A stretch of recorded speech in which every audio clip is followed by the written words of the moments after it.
Yo, what's good, man? It's your boy Darian. I'm finally back. I know it's been about 2 weeks, but I'm here, man. Just life stuff been happening, but we back on the YouTube grind, man. Back with my favorite YouTuber, of course, Tommy G. The Tommy G. Big Dogs Gotta Eat.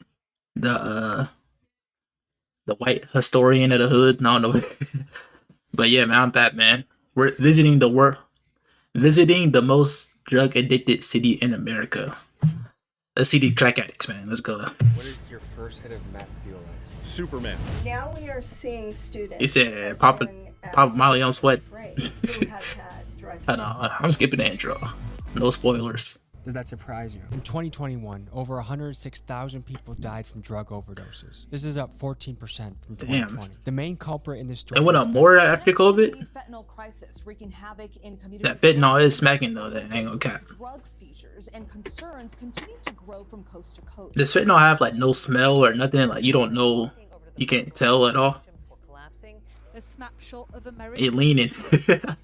An average of one person Imagine shit on the street that's leaning. That's tough.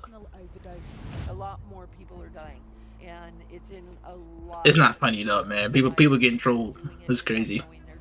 Fentanyl was created in 1959 by Dr. Paul Janssen to be a more efficient alternative to morphine, and it's used in hospitals to help with surgeries and pain management. Due to its potency and how cheap it is to produce, drug dealers cut their products with fentanyl to stretch it and make it stronger. The journey of fentanyl to the United States is as follows. Much of it is created in China and India, and it's sold to Mexican criminal organizations like the Sinaloa cartel. It's then So smuggled fentanyl is across the basically border, and like it's been flooding the American the streets. brand new crack, Today, we basically. visit the most drug-addicted city in America, That's the brand new Omaha, crack. Nebraska. Top in the nation for meth, cocaine, marijuana, Said and that- heroin. remember We when, speak with I addicts, was- people in recovery.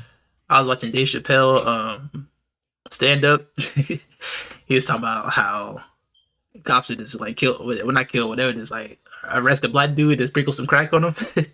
That's what they're doing nowadays. They're just sprinkling some fentanyl on them. Head out. recovery, drug dealers, and law enforcement. Arrest you to Let's hit sprinkle the streets. some fentanyl on you. Now you're arrested. That's tough.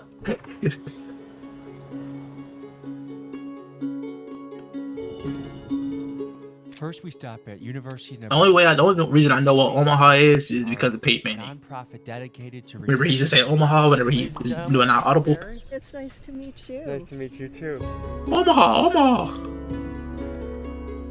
We're seeing big pharma on the streets, and we're seeing a lot of drugs, mainly fentanyl. And the bad thing about fentanyl is just little grams to kill you. If you look at a drug dealer like a business operator. So what they do, they like in it for the- smash it up and just put it in there, like mix it in. Cheap, and it gives you. How do you not peep it if it's blue? high. It's one of the most dangerous drugs we've ever seen. How is fentanyl getting into this country? Does anyone know the source, where it comes from, how it gets here? The drugs are being manufactured in China, and they're being sold to the groups like Sinaloa in Mexico, and then trafficking it across the border. Federal agents found So it's all China's fault? Like, pills it's all China's fault? pounds of fentanyl powder. Authorities say the SUV has crossed. And then the cartel, yeah, the cartel always like, bro, Now we are they seeing. be on timing. students as young as They don't play no games. grade No. who First have grade, whoa. drug issues. Oh, big pharma, in my mind, they are the people that needed to be held accountable. They've been getting off scot-free, if you ask me. My son passed away when he was 18 from an accidental oxycodone overdose, right? Yeah, that's tough. Actually, he had just finished his Rip to her son, bro. God, year man. on a full academic scholarship here, and from what I can tell, he was experimenting with drugs, I believe because of some stress he was under with grades and different things, and he went to sleep one night after getting some oxycodone. It did never woke up. Another student, and he didn't wake up that morning. If we Man, meet that's a sad, bro. drug dealer today that That's bought fucked up. business with fentanyl, what would be your message to that? That's the thing though, like,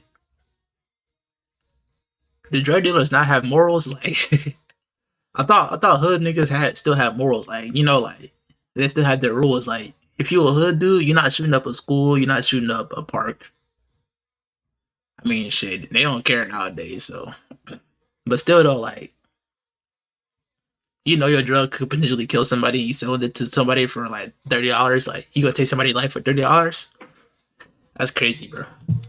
That drug dealer, what would you like to say? Well, I want them to think about their own child or their niece or nephew or the kid next door. Would they want that kid's life to end because of what they're doing to make a buck? They're killing people's kids. Addiction is giving up everything for one thing, but recovery is giving up one thing for everything. How many people in this room has either had a family member or know of someone that has overdosed in their circle? Yeah. Yeah. Yep. Things, you can carry naloxone. So what you do is I actually know somebody that did too, man. One of my friends in high school died over drug overdose stuff. So it does affect everybody, and the fact that that's just getting worse is like, I don't know, bro. It's not good. It's not good for nobody, really, man. For real. It's really not.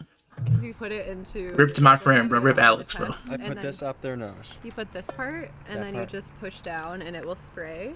Corporal Crane was equipped with the nasal spray Narcan, a prescription medicine that rapidly reverses the effects of an overdose. Thanks, you guys. Was that a cop bleeding? We had to speak to a former drug dealer that can give us insights on how narcotics are moving through this area.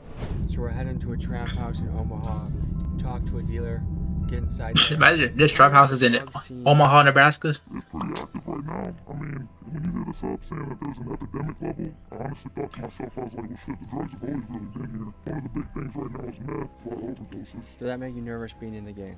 This made me a little nervous, not gonna lie, because nobody really understands what they're doing nowadays, you know what I mean? He's showing the nigga address and shit. He's showing the crib. The game. It's honestly a travesty. That's low-key tough, bro. If a cop watched this, he need to change traps. He need to hurry up and change traps real quick. They get it, they themselves sometimes don't know if it's been stepped on or cut or anything, you know what I mean? He's showing an addy, all type of stuff. But Tommy low-key a snitch, bro. I think he's slick. Omaha is a central point of that. The way I understand it is just because we're on I-80, Interstate 80, everything gotta come and go through here at some point in time. That's why, like Nebraska, they call it the gauntlet, because we make so many drug busts on the interstate. Have you ever felt bad for a customer? At the end of the day, people are grown. It's their own responsibility to handle their shit. You know? Yeah, that is facts though. Like, Drugs and you, whatever it is. they the ones that want to buy it, but like, I did it out of necessity, like out of survival, because I lost my job. A lot of different things were going on. I got in trouble with the law, and I was just trying to figure myself out. And what kind of things went down in this house that we're at?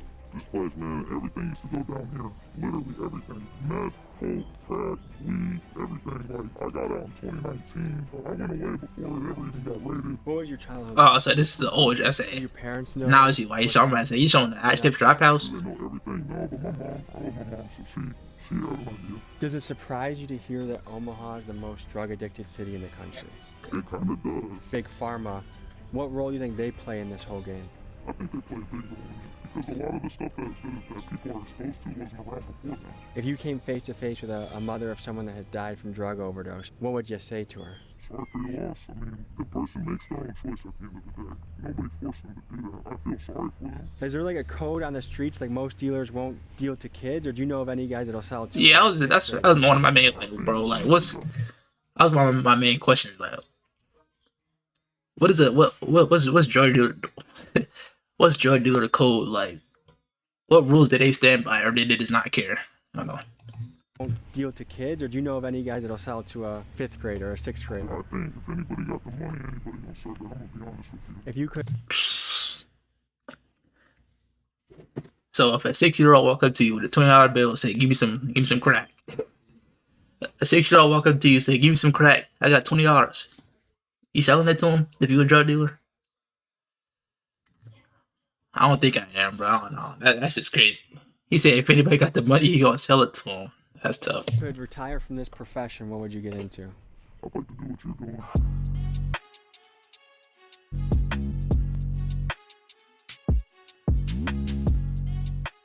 Next, we head to a part of Omaha where drug addicts and homeless people are living in tents on the street to get their story. Oh, we about to get to the leaning. Omaha is known as the most drug-addicted city in America. It is. I'm with the outreach program. I'm a psychologist. Fentanyl is the worst thing in the world. They used it when they put you under to do surgery. They quit using it. Well, it disappeared off the docks. It went to Mexico. It comes back to the United States. They stomp on it. What stomping means, they mix it with other things. Young cats like you get it. What can you tell us about life here? Yep. Difficult, hot. It just mush it up into dust and just like sprinkle it. You out here all day? Yeah, I'm here 24/7. That's tough. What gets someone to a point that they're willing to be outside in a tent in 90-degree heat? To get away. Sometimes it's better to be out here. than it is to be in an abusive situation. And guess what? It could happen to you two guys too. What's the drug that's running through Omaha right now? Meth, crack, there's some cocaine and weed. Pretty much anything you want to find is pretty much everywhere. Right here. I got a situation that I was in and that ran out of meth. funds, so I got stuck. So what's the difference between meth and crack? I thought they were kind of the same. Is meth a stronger crack? I don't know, bro. Here until I can get enough funds up to be able to get into a place. People are bad. They've had a bad situation, but sometimes the system doesn't allow that. What could the system change, or what could be better about the system? Other psychologists, psychiatrists, outreach programs, hospitals where they can take their medication, etc., etc. He's a homeless psychologist. Is he homeless? Skid Row of Omaha, I would say. Hell yeah. How he can't get a job? Fucking ID, they f***ing with me. They keep talking about they care about the people that's homeless. They don't want you to put your tents up nowhere. Why the f*** we can't put our tents up nowhere and y'all not trying to help us? I had suspicions about this guy, so I called the Sienna Francis house to see if he worked there. They said he was not a psychiatrist on staff. Yeah, say this is. Today we meet. Say this nigga not no fucking psych. Helping other people. Shit, excuse me. I knew that nigga wasn't no fucking psychologist. Like, what? You outside in a tent, but you a psychologist? That made no fucking sense. The hell? Take your ass home, nigga. Take your ass to that tent. Fuck out of here. Place leading the charge on helping the homeless, but also one of the highly concentrated areas of drug addicts in the city. It's a sketchy place that plays a central role in this story. The most drug-addicted city in America is arguably Omaha, Nebraska. Does that surprise you to hear? That's the first time I've heard that. I know it's bad here, the fentanyl epidemic, the opioid crisis. I know it's known for the methamphetamine use, but yeah, it's getting worse and worse. So I've got a for-profit Halo Counselor. Halo Counseling Center. I've been doing that for about the last 8 years. Started that in 2015. So we do a lot of work with like. Was this like most of our a rehab center? Probations, drug courts, veterans courts, things like that. It's insane. I mean, our business just continues to grow. I started off with just me, myself, and I, and now we're up to 8 counselors, 5 offices, and we still can't keep up. What got you into this?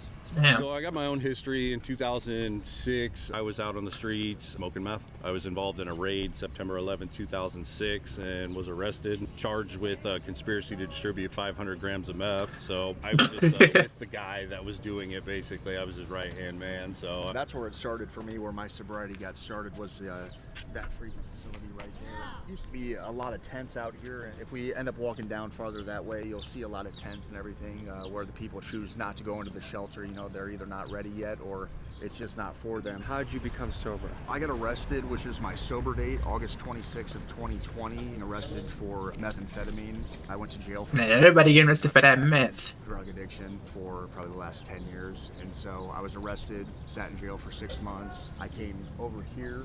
I was here for 7 months and then went to the halfway house and then just been trying to get my life back together slowly but surely. It seems like jail is a lot of people's sober day. Yeah, absolutely. Some sort of higher power, man, that gave me the option to do a program that we offer here, and if I graduate that program, I get the felony removed from my records. Once I got into jail, you know what I've been hearing from a lot of people that went to jail?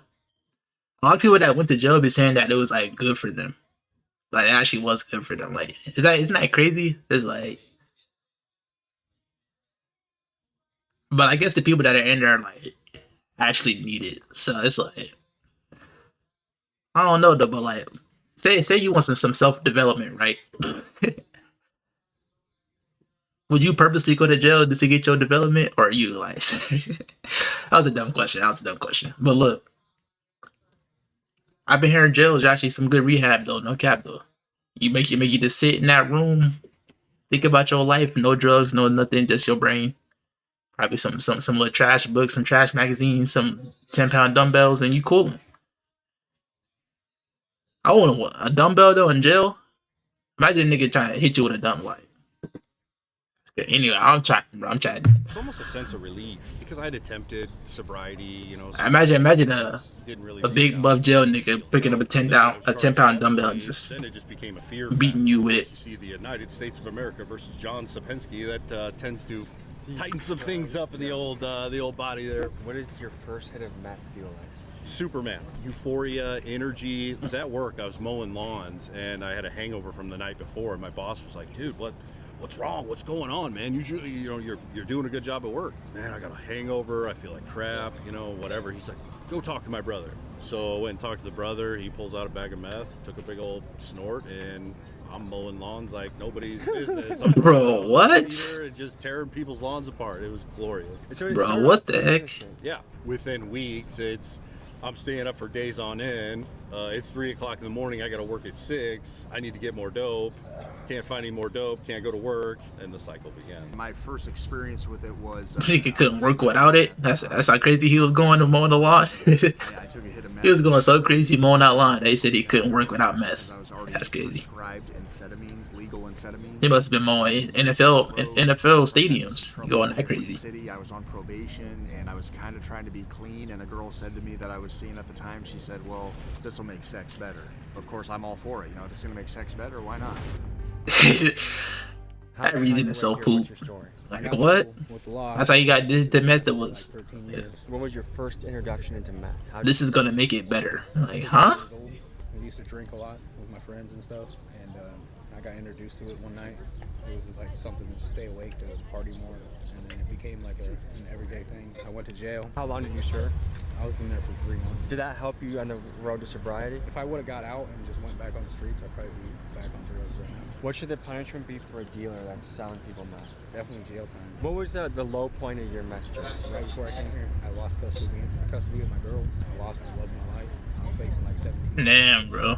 If you're struggling with drug addiction, 17 years in prison? That's tough. Believe in something higher than you. If you need help, You lost your family. Reach out to somebody that you love and tell them the problem. Hey, listen to this dude, bro.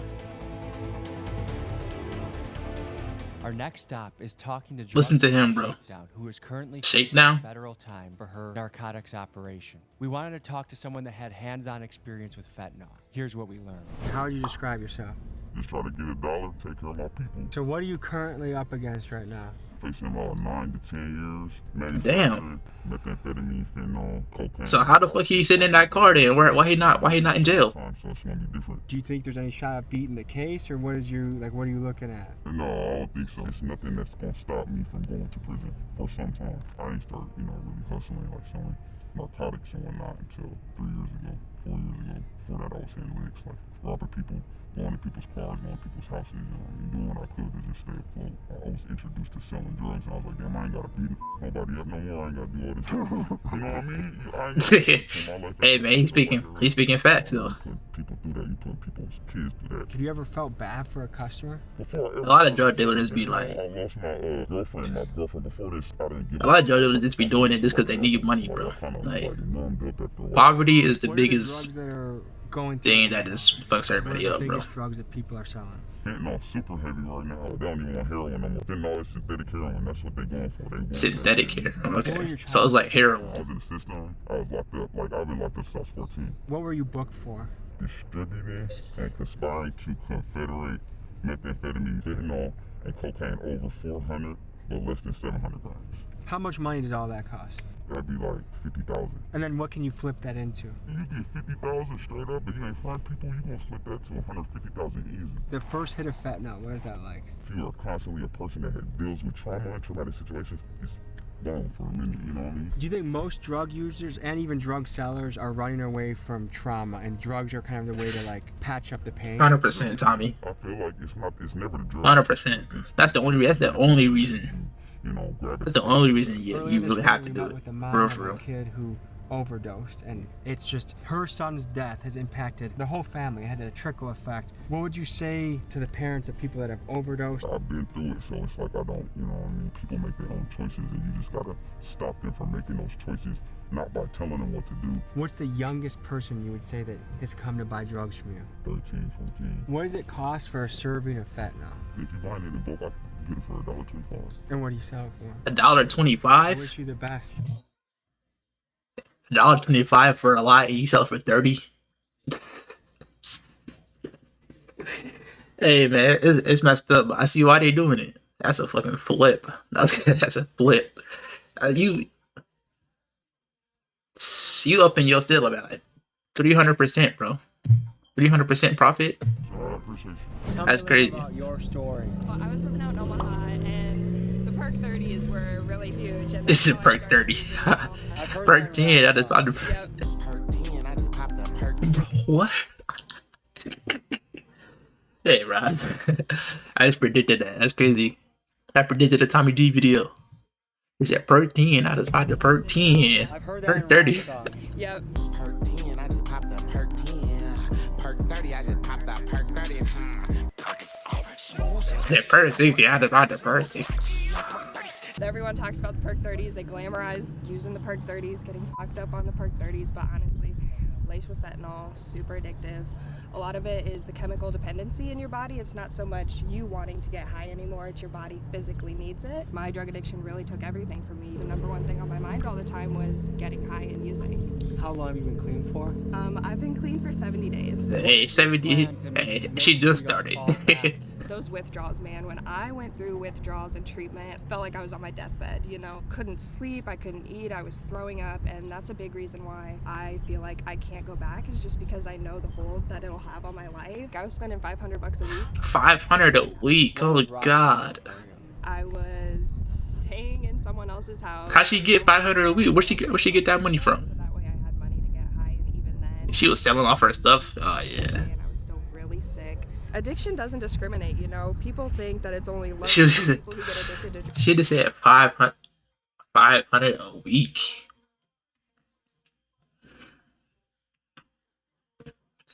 I'm never touching that. Honestly, I'm never touching that. anyone Hell can no. get addicted to drugs. I was very fortunate growing up. When I was finally on my own, I met a man who kind of veered my life in a different direction, and I chose to take that path. I can't imagine what it's like doing your job in this area. What is it like? You get used to it. I mean, that's what you signed up for, right? What would you do to help a city like this? I really don't have an answer for you. I guess you can either invest money into the incarceration side, or you can invest money into the rehabilitation side. So you gotta go for rehabilitation, right? Yeah. I mean, you want to help people as best you can. You don't want to incarcerate them for life. What percent of the calls you would say you have to answer to are drug related? Probably more than half. We appreciate what you're doing and thank you. Yeah, you all take care, all right?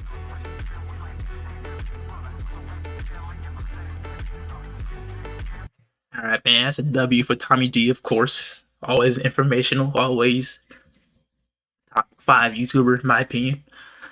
Anyway, though, I'm out, man. Peace. I'm back. Daily videos.